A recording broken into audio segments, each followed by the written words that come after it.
3 horas y 36 minutos, 76 páginas de discurso en la cuenta presidencial el pasado jueves y solo 2 menciones a la sociedad civil. Sociedad civil entendida como aquella parte de la ciudadanía organizada con objetivos comunes y que eleva demandas colectivas al Estado. 31 de esas organizaciones se reunieron aquí en Base Pública por primera vez y de forma articulada plantearon sus impresiones en cada tema abordado en el mensaje del presidente al país. Hoy, en Comunidad, construimos lo que hemos llamado 10 visiones de la sociedad civil en Base Pública.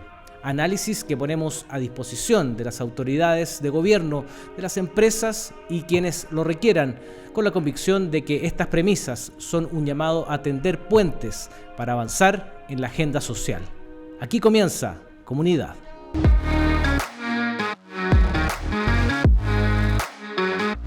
Hola, bienvenidos y bienvenidas a este nuevo capítulo de Comunidad. Como escuchaban en la introducción, un capítulo distinto donde vamos a analizar lo que pasó aquí en Casa Base el jueves pasado con la transmisión especial de la cuenta pública. Y para eso estamos con Isabel Tolosa, periodista de Base Pública, conductora de Poderosas. También estuvo en la transmisión el jueves pasado. ¿Cómo estás, Isabel? Bien, Ricardo, aquí analizando, cuando uno empieza a revisar todo lo que dijo la sociedad civil, hay mucho que desglosar, mirar, algunas críticas también, pero también hay harta mirada positiva. Exacto. Comencemos con lo que dijo Nicolás Cruz, fundador de Base Pública, también de Junto al Barrio, sobre la ausencia de la sociedad civil en el discurso del presidente, que fue algo que se repitió en varios de los invitados que tuvimos de las organizaciones sociales acá en Base Pública. También habló de la falta de mención a la participación ciudadana. Escuchemos lo que dijo Nicolás Cruz el jueves pasado aquí en Base Pública. El gran ausente de esta cuenta pública fue la sociedad civil. Sentí también ausencia de ciudadanía en el discurso. Sí, por ejemplo, creo que no hizo ninguna mención a temas de participación ciudadana, de cómo los ciudadanos se involucran en los temas públicos. Por tanto, es un discurso, él está hablando a los políticos, principalmente, lo sentí muy marcado ahí, con una mirada muy de Estado, poca referencia a su plan de gobierno. Y eso tiene que ver con lo que estamos viviendo políticamente también. Ahí estaba Nicolás Cruz, entonces, haciendo el primer balance después de la cuenta pública. Y otro tema que fue muy conversado, también aquí analizado en esta transmisión especial, Isabel, fue el tema de la seguridad, ¿no? Sí, hay algo interesante que planteaban varios de nuestros invitados, la mayoría directores ejecutivos de organizaciones sociales o de fundaciones, es que la mirada del territorio y la mirada del barrio en temas de seguridad estuvo ausente. Si bien hubo una larga lista de recursos, ¿no?, que se anunciaron y que se están implementando ya en materia de seguridad, como que esta mirada integral hacía falta, una mirada integral también para desde la educación, de cómo vamos a prevenir de alguna manera a temprana edad que muchos de nuestros jóvenes sean cooptados por el narco, ¿no? Cómo poder trabajar al interior del barrio. Revisemos algunas de las visiones que tuvieron las organizaciones sociales. Leonardo Núñez, por ejemplo, de Vecinos Unidos de Barrio Mata, estuvo aquí y él era quien ponía este énfasis en el tema de la mirada territorial. Creo que el presidente pudo haber hecho anuncios más osados. Por ejemplo, él habló de restringir los narcofunerales. ¿Y por qué no derechamente prohibir los narcofunerales? Te lo digo por ser nosotros un barrio como el Barrio Mata, muy afectado por este tipo de temas. Porque nuestro barrio fue apoderado por bandas narcos y los narcofunerales pasan por nuestro barrio. Exacto. Y eso genera temor en la población. Me hubiese gustado también alguna mención sobre qué hacemos con las casas narcos, justamente.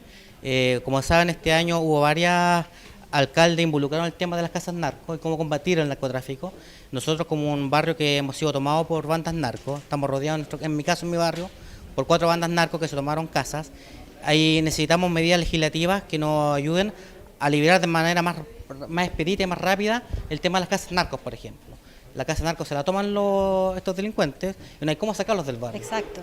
Entonces yo creo que ahí quizás me hubiese gustado un poco más de osadía en cuanto a los anuncios. De todas formas, igual valoro el tema plan de centro urbano, que recuperar los cascos históricos del barrio, de los barrios, como en el caso nuestro, Barrio Mata. Claro, mencionó La Serena, Coquimbo, mencionó Santiago. Varios lugares céntricos, sí, interesante. Y también, si el Estado no puede alcanzar con su largo brazo el tema de la delincuencia en los barrios, quizás también anunciar medidas de gestión de los propios vecinos para mejorar su seguridad.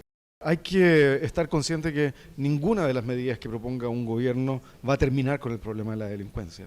Ninguna. Son medidas para mitigar, son de largo plazo. En algún momento el presidente dijo, muchas de las cosas que vamos a hacer ahora no se van a ver los resultados aquí, se van a ver. De hecho, dio por primera vez plazo hasta el 2026, hasta el término de su mandato prácticamente. Entonces es probable que los resultados del control de la violencia no se vean contundentes ni siquiera al final del gobierno de Boric.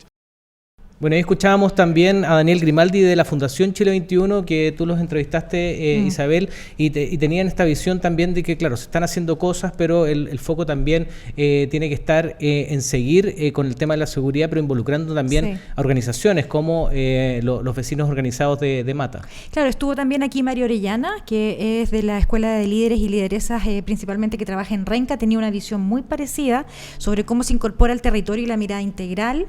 Estuvo también el equipo de Don Bosco, ¿no? Que está dirigido por Sergio Mercado, con una visión muy parecida, como también puesto el foco en la prevención. Ahora, lo último que decía Daniel Grimaldi, que tiene otra visión, es como que sentía que en el discurso faltó una mirada sobre por qué estamos tan violentos en Chile, cuál es la causa, cuál es la razón de por qué estamos con este tipo de problemas, y ahí faltaría a lo mejor una mirada también más integral, más sistémica, para entender, por ejemplo, la violencia en la Araucanía, la violencia en los barrios, por qué Chile está sin diálogo. Es bien interesante la mirada de la sociedad civil. Sería interesante también que a lo mejor la Subsecretaría de la Prevención del Delito, los delegados presidenciales, delegadas presidenciales a lo largo de Chile pudieran escuchar a la sociedad civil para poder elaborar un plan de trabajo en conjunto. Exacto. Y hablando de barrios, también otro tema que se tocó fue el tema de la vivienda y específicamente lo de los campamentos, que hubo cero mención en los campamentos. Lo hablamos acá con Techo Chile, que estuvo presente, con Pía Palacios, que ella es jefa de estudios de Techo Chile, y que lo tuvimos acá también a ella cuando hablamos del catastro de campamentos. Estuvo contigo en Poderosas. Escuchemos lo que dijo sobre este tema. Estamos esperando que mencionara algo respecto al plan Construyendo Barrios, que actualmente está más o menos en ejecución. Sin embargo, nos dimos cuenta de que hoy no fue tema, sabiendo la importancia que tiene actualmente y el crecimiento explosivo que han tenido los campamentos y sobre todo las familias que han llegado a vivir a estos campamentos durante el último tiempo. Ahí escuchábamos a Pía Palacios, como te comentaba, un tema que ya habíamos tratado acá nosotros. Estuvimos con la gente de Techo, con la gente junto al barrio cuando fueron los incendios, por el tema de reconstrucción, y después por el tema de los campamentos con este catastro que, como decía Pía, no se mencionó absolutamente nada, siendo que es un problema que va en aumento también. Ahí yo pienso que el presidente, después de estas 3 horas 36 minutos, ¿no es cierto?, un discurso súper largo, que hacer algunos guiños a la sociedad civil, mencionando las organizaciones que han estado detrás de los grandes cambios sociales o de los grandes diagnósticos sociales, creo que habría sido interesante escucharlo. Por ejemplo, yo eché de menos que nombrara a Techo Chile como uno de los grandes ejecutores de este diagnóstico, que además yo diría que es una de las noticias más relevantes este año frente al gran problema que estamos teniendo como un retroceso a los años 90, a los años 80 en cifras de campamento. Sí, y donde la pandemia también tuvo mucho que ver, lo hablábamos cuando hablamos sobre el catastro de campamentos con Techo Chile. El tema de la pandemia influyó mucho también en ese factor. Otro tema que se tocó acá y que tiene relación también con los campamentos es el tema de la migración, ¿no? Donde tuvimos también aquí organizaciones sociales que dieron su visión. El presidente sí lo tocó en ese caso acá, y también una mirada de cómo solucionamos este problema desde el punto de vista también desde la seguridad, pero de los derechos humanos también en las fronteras, ¿no? Sí, entrevistamos a Valesca Ureta, ella es directora ejecutiva del Servicio Jesuita Migrante, y también a Carolina Rodnik, que ella es directora ejecutiva de la Fundación Libera, y me llamó mucho la atención porque ambas coincidieron en que fue leve, fue corto, fue breve, fue poco profundo cómo se va a resolver el tema de la migración, y como muy desesperanzadas en el tema de que realmente podamos tener una ley migratoria. Escuchémosla y después seguimos conversando, Ricardo. Echamos de menos un zoom, por ejemplo, al anuncio que habla esto de la integración, ¿no? Con las comunidades, con la comunidad receptora, con los connacionales, extranjeros, que fue un titular, pero nos hace falta cuál va a ser el doble clic que va a hacer ahí, cuáles van a ser las medidas concretas, porque el anuncio fue mucho más tendiente a lo que ha ocurrido hasta hoy. Medidas de control de fronteras, basadas en la seguridad, y a nosotros nos sigue quedando la duda de dónde están las medidas más integrales de la migración. ¿Qué anuncios importantes a nuestro juicio se plantearon en el próximo anuncio, ¿no es cierto?, de una política nacional en materia de migración? Esto es eso, es un anuncio. ¿Cuál es su contenido? ¿Cuál es su nivel de profundidad? ¿Cómo logramos efectivamente la integración de las personas migrantes en nuestro país? Es un anuncio y es una promesa que todavía está pendiente. Ahí estábamos con las integrantes de organizaciones que tienen que ver con migración. El presidente anunció este plan y esta política nacional de migración, pero la duda de estas organizaciones es cómo se va a implementar eso, también en medio de una crisis, porque es distinto implementar esto en una situación normal a como las cosas que han pasado en la frontera y donde el gobierno ha tenido que poner especial atención ahí, incluso con algunos roces internacionales. Sí, ¿sabes lo que pasa? Es que también hay poca credibilidad, poca confianza, porque esta es una ley de migraciones que viene anunciándose desde el gobierno Bachelet 1. Por lo tanto, es súper complejo decir, bueno, ya, pero ¿de qué estamos hablando? ¿En qué consiste?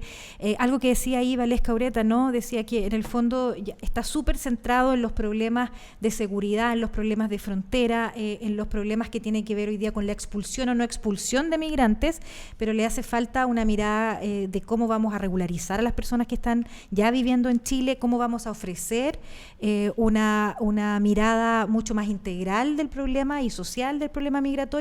Y también estaban como un poco reticentes a esta palabra que usó el presidente, que era la migración ordenada. Sí. ¿Qué significa eso, en el fondo, para los migrantes que ya viven en Chile o que vienen arrancando de una situación compleja de su país de origen?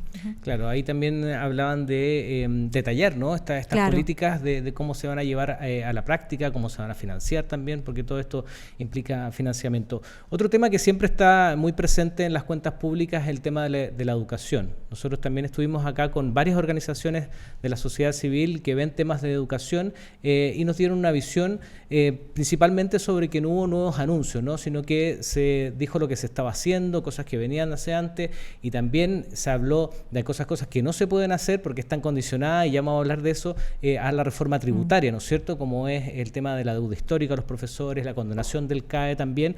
Estuvimos con la gente de Educación 2020, con la gente de Elige Educar y con la Fundación Tementras, que se refirieron a este tema. Los escuchamos. La infraestructura es parte de las condiciones necesarias para poder resguardar el derecho a la educación. Y cuando la infraestructura, en el fondo, no es la suficiente o tiene deficiencias importantes, se está viendo en riesgo el derecho a la educación de niños, niñas y adolescentes, ¿sí? Y desde ahí es fundamental poder trabajar, en fondo, todos los ámbitos de infraestructura que tienen pendiente hoy día los establecimientos educativos. Ahora, para eso se requiere hacer un catastro a nivel nacional de cuáles son las necesidades que existen. Y ese es un catastro que hasta ahora no se ha podido hacer, que se debe haber hecho hace ya bastantes años y por ahora no se ha logrado, y es muy importante avanzar. Y esto, permíteme vincularlo también, Ricardo, con la educación pública, ¿sí? Claro. Los servicios locales de educación, hoy día hay 11 servicios locales que se encuentran ya en pleno funcionamiento, hay otros tantos que se están instalando también, y hay muchos servicios locales que han tenido dificultades para poder utilizar recursos justamente en la mejora de la infraestructura. Voy a ir particularmente a un caso específico, por ejemplo, el servicio local de Atacama, ¿sí? Un servicio local que ha tenido muchas movilizaciones, que de hecho han tenido un nivel de asistencia mucho más bajo que las otras dependencias, porque no cuentan con las condiciones necesarias para poder realizar las clases. Entonces, estas movilizaciones han impedido que los estudiantes puedan asistir a clase y en el fondo también demuestra la necesidad que requieren los servicios locales para poder ejecutar presupuesto que justamente permita impactar directamente en la infraestructura de los establecimientos. Sí, bueno, yo creo que el tema de la deuda histórica es algo que un reconocimiento como país que yo creo que es significativo y es importante hacer. Dicho eso, la deuda histórica, no sé si entendemos la envergadura de la deuda, pero más o menos equivale a un año del presupuesto del Ministerio de Educación. Entonces, obviamente que esto hay que entender que en un año y unos años de escasez presupuestaria es imposible abordarlo en un año, sino que hay que darle una mirada más de mediano plazo. Efectivamente hay que comenzar con los diálogos, dar una mirada más de largo plazo y sopesarlo con las urgencias actuales, ¿no?, de nuestros niños y niñas, que donde yo quizás eche un poco más de menos, ¿no? Son dos cosas, conectando con el rol de los profesores. Lo primero es este llamado terremoto educativo que han hablado. Partió el presidente, ¿no es cierto?, hablando sobre las cómo recibió él el gobierno. Con la pandemia. Con la pandemia. Post-pandemia. Pero no mencionó algo muy importante, que probablemente recibió muchos colegios todavía cerrados, profesores, ¿no es cierto?, con sobrecarga de trabajo, donde se sostiene el sistema educativo, ¿no? Profesores que, más allá de tener la motivación, la formación y la vocación, están, ¿no es cierto?, tienen todo el entusiasmo para poder hacer este plan de reactivación, pero todos los datos nos muestran que están ahora con muchos problemas de bienestar, y con sobrecarga que lamentablemente no ha logrado disminuir proyectos como la ley de carrera docente que apuntaban en esa dirección. Específicamente el tema de educación integral en sexualidad es clave. Sabemos que también el impacto es mayor en niñas y jóvenes. Es una de nuestras propuestas, en las 10 propuestas de Fundación Tremendas que lanzamos esta semana. 9 de cada 10 niñas dice que es urgente, con máxima urgencia, tener educación sexual integral de calidad. Y eso nos 9 de cada 10 9 niñas. de cada 10 niñas. Y hay otros ámbitos de la educación que también nos faltaron, por ejemplo el ambiental, se habló, ¿cierto?, del medio ambiente y de distintas temáticas, pero también sabemos que hay muchas niñas que están pidiendo gritos de educación ambiental. No vamos a poder avanzar en esos temas si esos temas no se ven desde la infancia, en el sistema educativo. Ahí estaba la visión de 3 organizaciones de la sociedad civil, u otras que nos acompañó también aquí Sí. de educación, pero tenían una visión bastante parecida, ¿no? Del diagnóstico que se hacía en torno a lo que nombró el presidente en términos de educación. Sí, estaba Liliana Cortés, que es la directora ejecutiva de Súmate, que tiene una visión bien interesante sobre la exclusión educativa, que sin duda ha sido el tema del año cuando nos dimos cuenta de que habían muchos niños ausentes en la sala de clases, ¿no? Y estaba también Eugenio Severín, que es de Tu Clase, Tu País, pero que también representa Acción Colectiva por la Educación, que son 25 organizaciones de la sociedad civil que trabajan para, de alguna manera, incidir colectivamente en las políticas públicas.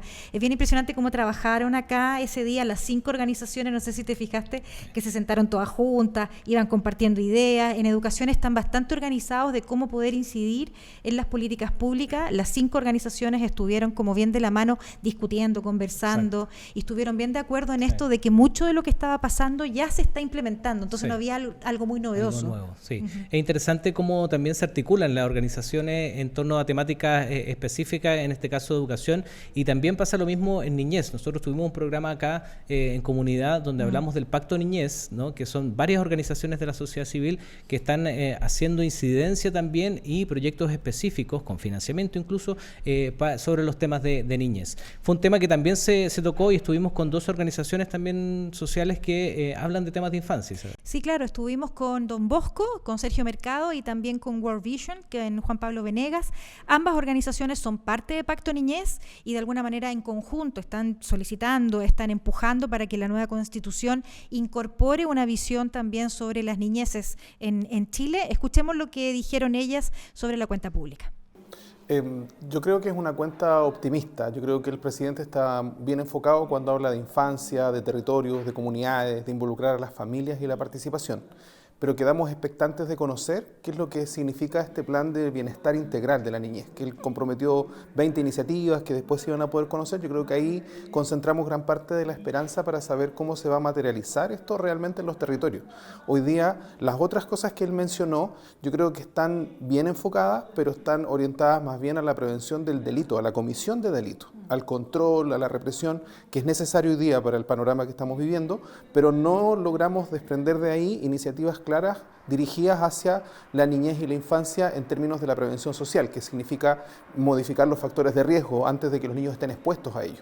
Hay cosas importantes, cosas que ya sabíamos, ¿no? El tema de la ley y de su implementación es para quienes trabajamos en esto nuestro día a día, nuestro leitmotiv de aquí a que logremos avanzar en esto. Pero hay matices, ¿no? O sea, la implementación de la ley y el anuncio, creo que es muy buen anuncio el acelerar la implementación del sistema de protección administrativa, porque es eso, es un sistema, una nueva institucionalidad. Pensar que son solo oficinas, creo que es un error. Creo que para efectos del anuncio funciona, pero detrás de esto, de las 300 y tantas oficinas en todo el Chile, el 2025 lo que hay, lo que tiene que haber como fundamento es un sistema de protección administrativa territorial, con una institucionalidad clara, con una autoridad clara en el territorio para poder resolver las situaciones de los niños antes de que lleguemos a vulneraciones más graves y antes de que tengamos que decidir, tanto desde el ámbito civil o desde el ámbito estatal, pasar al ámbito de lo judicial o de la intervención especializada. Ahí estaba entonces organizaciones de la sociedad civil que tratan temas de infancia. Es interesante porque no hay una mirada condescendiente, sino más bien crítica también, porque este es un tema que lleva mucho tiempo arrastrándose, donde ha habido muchos problemas para poder sacar los grandes temas, ¿no? Que es la violencia contra los niños, el tema de las residencias del Sename, que es algo que todavía está pendiente. Entonces es válido que desde la sociedad civil se exija también claridad en esos temas, porque hay que ir avanzando de una vez por todas. Además que también, al igual que en educación, trabajan bien coordinados. Estaba acá Carolina Muñoz, que es la representante, la directora de Pacto Niñez, que aglutina todas estas organizaciones. Estaba también América Solidaria. Me llamó mucho la atención que todos estuvieron muy contentos de que se mencionara a la defensora de la niñez, que hay que decir que el 31 de mayo dejó su cargo. Está ahora esperando que el Congreso decida quién va a ser la nueva representante de la Defensoría de la Niñez, pero todos valoraron que este organismo exista y que pueda tener una visión a largo plazo en Chile, que es súper necesario tener un organismo que esté fuera, digamos, del sistema y que esté fiscalizando, mirando, y de alguna manera cuando el presidente hace ese reconocimiento a Patricia Muñoz, todos celebraron que fuera así. También fue un punto de encuentro ahí. Exactamente. Para seguir avanzando en lo que pasó acá el jueves pasado, también analizamos junto a algunas organizaciones lo que se habló sobre salud, ¿no? Y ahí principalmente en dos aspectos. Uno, con la crisis que tiene el sistema público, el sistema privado, ¿no? Con las ISAPRES, que de hecho hubo noticia acá el fin de semana, no alcanzó a recogerlo la cuenta pública, pero sí le preguntaron incluso al presidente sobre lo que dijo Ángela Vivanco, la ministra de la Corte Suprema, sobre que solo se iba a dar este financiamiento a las personas que hicieron demandas, ¿no? Entonces hay una aclaración ahí, y estuvimos con la gente de Salud Libre y también con la gente de Grandes para hablar de ISAPRE y también de salud mental. Escuchemos lo que dijeron. Yo me quedo con dos frases súper importantes que dijo el presidente. Primero, que había que buscar una solución con responsabilidad. Segundo, que estaba dispuesto a encontrar una solución con responsabilidad y sobre todo centrado en continuar la protección de los afiliados. Yo creo que eso es mucho más valioso que el discurso de que no va a haber perdonazo y el discurso que ya conocemos, que es más bien contra las ISAPRES. O sea, para nosotros los afiliados sentimos que por primera vez por lo menos tenemos un compromiso presidencial de que va a haber una solución y que el gobierno está abierto a encontrarla. Yo creo que hay por lo menos desde el hogar, una valoración respecto a puntos y a aspectos que son críticos respecto a una de las dimensiones del bienestar, no solo de las personas mayores, personas con discapacidad, personas en situación de calle, en general personas en situación de pobreza y exclusión, donde la variable salud es una variable muy relevante y tenemos todavía que avanzar en temas de calidad, de cobertura, etcétera. Y yo creo que hay una agenda de equidad que es valorada desde nuestra perspectiva y que esperamos que efectivamente se cumpla. Y otro elemento importante que salió, digamos, dentro del discurso tiene que ver con los temas de salud mental, ¿no es cierto?, que es transversalmente hoy día un problema de salud pública, pero particularmente afecta a aquellas poblaciones que viven en situación de pobreza y exclusión.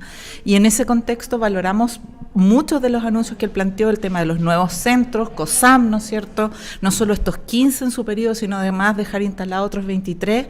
Valoramos que haya una disposición a aumentar la inversión en salud mental, más no es difícil hacer una inversión mayor que los últimos 30 años, porque el mayor presupuesto destinado a salud mental en nuestro país fue el año 2008, un 3,2%, y hoy día destinamos un 2,3%. Entonces, ahí yo creo que hay que poner una nota un poquito más ambiciosa y desafiar al gobierno particularmente, pero al Estado, a que se ponga pantalones largos respecto a los temas de salud mental y que con decisión avance en niveles de financiamiento mucho más altos. Ahí escuchamos a María Isabel Robles, ella es parte del equipo del Hogar de Cristo, también el equipo del Hogar de Cristo estuvo con nosotros acá, que el tema de salud es bien interesante porque es un tema, Ricardo, que se aborda desde distintas aristas y a veces el problema de las ISAPRES ha concentrado tanto la atención y tanto el tema de la política pública que no hemos olvidado de lo que planteaba justamente María Isabel, que es la salud mental, las listas de espera, que también habló el presidente, pero también el sistema de garantías, ¿no? De poder incluir otro tipo de enfermedades. Entonces, como que durante el mandato del presidente Gabriel Boric hemos quedado supeditados un poco a esta discusión que está por hacer cumplir y cómo hacer cumplir el fallo de la Corte Suprema por el tema de la tabla de factores que se aplicó a una cantidad enorme de usuarios del sistema que demandaron en la Corte Suprema y nos tiene ahí a todos como frenados en la discusión. No, va a haber que aclarar eso, y lo dijo el presidente en una entrevista ayer con Chilevisión, de que incluso iban a pedir una aclaración formal para que no queden dudas sobre este fallo y que se sepa cómo se va a hacer esta devolución. Claro, ¿a quién le pagan? Si le pagan a todos los que hemos usado las ISAPRES y se nos subió la tabla de factores o solamente a los que demandaron. Hoy día se abre una nueva polémica ahí en este tema, y que Victoria Beaumont yo siento que lo representa bien, en el sentido también, a pesar de que no tenían esta información en ese momento que dieron esta entrevista, ella plantea que sí, el presidente valora que está abierto a dialogar, a cambiar, a transar, que fue también una de las tónicas del discurso presidencial. Tenemos que ser capaces de transar, dialogar, cambiar un poco el programa de gobierno, ¿no? Y poder adecuarlo a los tiempos y a las urgencias sociales que requiere Chile hoy. Exacto. Y una de las urgencias también, y que fue mencionada en el discurso y fue agradecido por organizaciones que estuvieron acá con nosotros, fue el tema de los cuidados, Isabel. Sí, bueno, yo creo que esa fue, yo diría, el punto, por lo menos para la sociedad civil, más relevante, porque esto que pasó con el sistema de cuidados nace de la sociedad civil, nace de una serie de agrupaciones, principalmente de mujeres, de madres que tienen que cuidar a hijos, hijas enfermos, y también a adultos mayores en sistema postrado o con grandes problemas de movilidad, ¿no? Con movilidad reducida, con falta de independencia, y de ahí nace justamente esta posibilidad de tener un sistema de cuidado en Chile. De hecho, una de las pocas menciones que hizo la sociedad civil a una fundación fue a Yo Cuido, que también estuvo acá con nosotros. Sí, estuvimos aquí con Romina Fuentealba, escuchemos, ellas estaban bien emocionadas, escuchemos lo que dijeron. Que se hable de cuidado en una cuenta pública para nosotras es súper importante. Como organización civil, el cuidado, que vivimos el cuidado, que somos personas cuidadoras, y que él diga que en alguna parte que vamos a necesitar cuidados a lo largo de nuestra vida, tal vez o vamos a cuidar a alguien o vamos a ser cuidados, para nosotras es muy relevante. Que diga que las personas que cuidan, la mayoría de ellas son mujeres, que nos vemos empobrecidas y que estamos creando las bases junto a la organización civil, en este caso Yo Cuido, en el Hablemos de Cuidado, que son diálogos sociales, para asentar las bases para un sistema nacional integral de cuidado. Es lo más importante y es lo que hemos venido luchando hace 5 años en las calles, en los territorios, y estamos orgullosas del trabajo porque creemos que se ha avanzado, y se ha avanzado de verdad con unos pilares que son súper importantes y que son fundamentales con la sociedad y con todas las personas. Ahí estaba la gente de Yo Cuido, y también recomendar un programa que estuviste tú, Isabel, sobre esta temática, donde también estuvimos con la gente de Yo Cuido, para que lo puedan ver en nuestra página web en www.basepublica.cl. Este fue un programa, ya no recuerdo qué número, pero en Poderosa, donde estuvimos además con Daniela López, que es la encargada desde el Ministerio del Trabajo, encargada de transversalidad de género, en el fondo, para abordar justamente el sistema de cuidado y esta corresponsabilidad que tiene que ver con cuidados, porque detrás de este problema, que es cuidar a una persona postrada o a un hijo postrado, está detrás también una serie de rasgos machistas, ¿no? De sesgos machistas, porque hay que decirlo, el 87% de las personas que cuidan son mujeres. Sí. Y eso claramente, al salir esta temática solo del Ministerio de Desarrollo Social y quedarse en el Ministerio de la Mujer, habla también de un reconocimiento. Yo no sé si te fijaste, pero Romina estaba con otra mamá de Yo Cuido, que es Constanza, estaban acá. Ellas se emocionaron harto acá, porque cuando el presidente dice, de alguna manera, vamos a reconocer que mover a una persona enferma es un trabajo, ellas estaban muy emocionadas, porque en el fondo las mencionó a ellas. Además que mencionó que siempre estaban con su camiseta, con su polera bien puesta. Exacto, que la mencionó. Y a propósito de eso, también otro de los temas que conversamos y analizamos durante esta transmisión especial fue los temas de género, ¿no?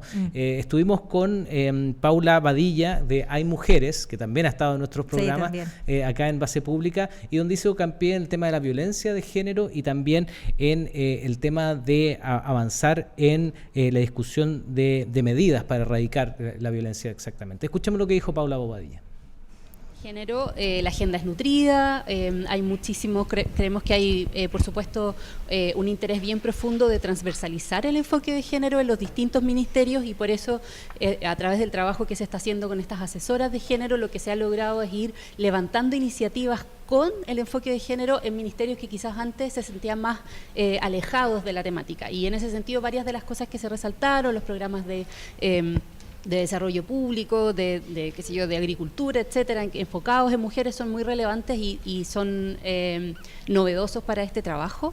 De nuevo, la agenda legislativa fue muy nutrida, hay proyectos de ley que tenemos que celebrar, como el pago de la pensión del registro de la deuda de pensión de alimentos, las reparaciones para los familiares de las víctimas de femicidio, y sin embargo, a nivel de nuestra fundación nos preocupa hay una deuda pendiente que el gobierno le ha dado muchísimo énfasis en los discursos y sin embargo sabemos que la agenda es muy compleja, que tiene que ver con la ley de violencia integral. El año pasado se habló de esta ley de violencia, se presentaron las indicaciones, el 8 de marzo en el discurso del presidente se dijo que esperaba que la ley estuviese lista durante el primer semestre de este año. En esta cuenta el presidente señaló que espera que esté a fines de este. Estamos sacando la cuenta, Paula, que lleva 7 años en tramitación. O sea, como que uno le cuesta creer igual, ¿o no? Efectivamente, sí. Y en eso al final lo que pasa, y creo que es para mí la lectura que hay de esta cuenta, son fantásticos los anuncios y sabemos que las deudas en materia de género son transversales y hay muchísimas cosas que abordar. Sin embargo, si uno lo mira desde la perspectiva política electoral, al gobierno le quedan algo así como 18 meses. El último año de gobierno es más bien un año en que uno se dedica a ir cerrando los temas que ya se pudo avanzar en otros momentos y a ir armando la campaña para las próximas elecciones. Es un año donde no se ingresan muchas cosas, donde no se parten proyectos nuevos porque saben que viene, es uno de los problemas de nuestro corto periodo presidencial. Entonces, en ese sentido de gestión legislativa, al gobierno le quedan algo así como 18 meses.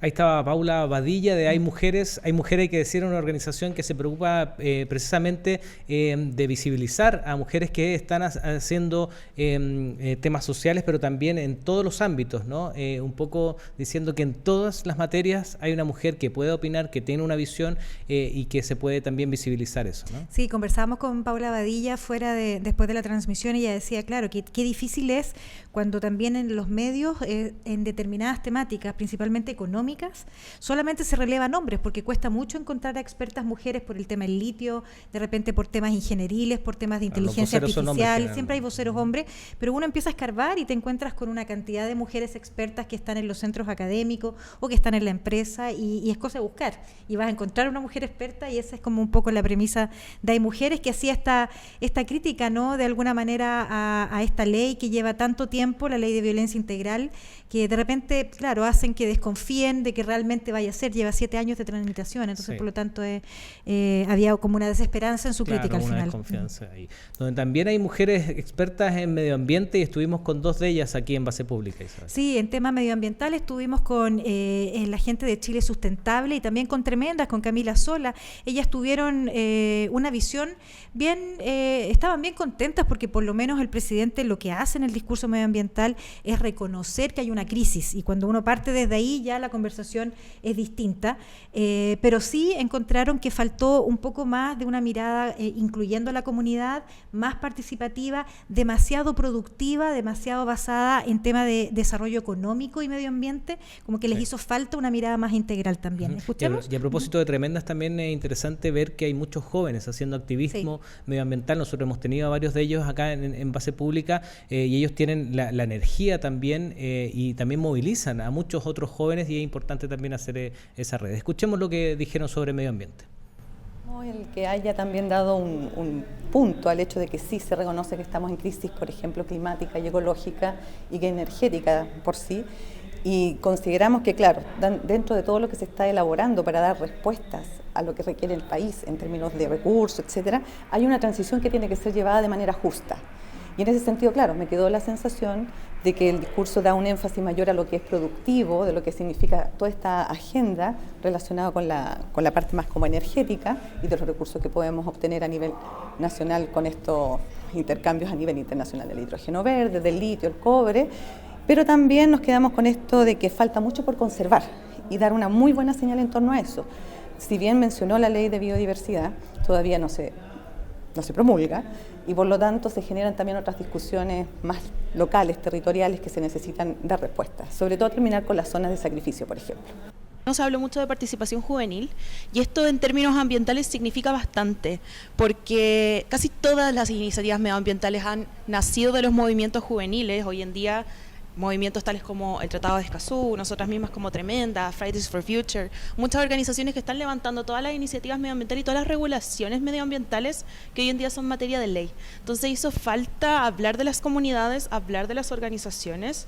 Igualmente se están haciendo cosas, se está avanzando, se habló de océanos, que es algo que no se ha tocado en general. ¿Te lo esperabas? La verdad que no me lo esperaba y de hecho muchas personas acá no lo esperaban. Cuando se habló de pesca, el tono o la sensación de la sala fue un poco como que extra este tema, pero desde mi perspectiva es súper importante. Como bien dijo el presidente, tenemos 4.000 kilómetros de costa y es súper importante empezar a apreciar la biodiversidad marina que tenemos y empezar a trabajar en regulación y educación en torno a esos temas. El cambio de matriz energética es sumamente importante. Nosotros aspiramos por la carbono neutralidad para el 2050 y el hidrógeno verde debe ser una de las fuentes de energía renovable de las que tienen menos peros que existen. El único problema que existe en Chile con respecto al hidrógeno verde es su costo. Por lo tanto, es muy bueno también que se haya puesto esta mirada de invertir un poco más en investigación, en el Ministerio de Ciencia. Eso va a ser muy importante para poder desarrollar este tipo de matriz energética y es muy bueno que se potencie. Como dije, no tiene muchos peros, a diferencia de lo que es la explotación del litio y del cobre. El hidrógeno verde es una muy buena noticia para el mundo ambiental.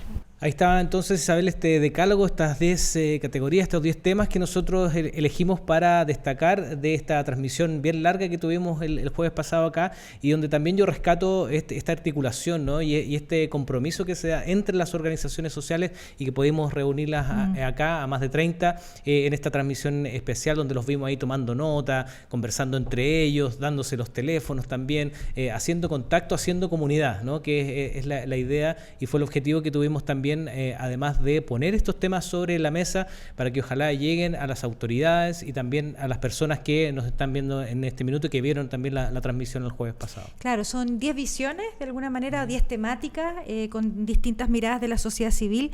La idea es que podamos también, Ricardo, ir poniéndola durante toda la semana, tal vez ahora desglosarla por tema. En Poderosas también vamos a abordar un poco la agenda de género y otro tipo de conversaciones que tuvimos acá con la sociedad civil, porque lo que nos gustaría que pasara, ¿no?, es que toda esta visión de la sociedad civil llegara a ser escuchada por las autoridades de un gobierno, de este gobierno, para que después se transformen muchas de ellas en una buena política pública integral y participativa también. Súper, muchas gracias, Isabel, por acompañarnos especialmente acá en este programa de comunidad, y los invitamos a todos a que pueden ver esta transmisión especial que tuvimos el jueves pasado en www.basepublica.cl. También en nuestras redes sociales están las reacciones, las declaraciones de las organizaciones que estuvieron acá acompañándonos. Será hasta el próximo lunes. Chao.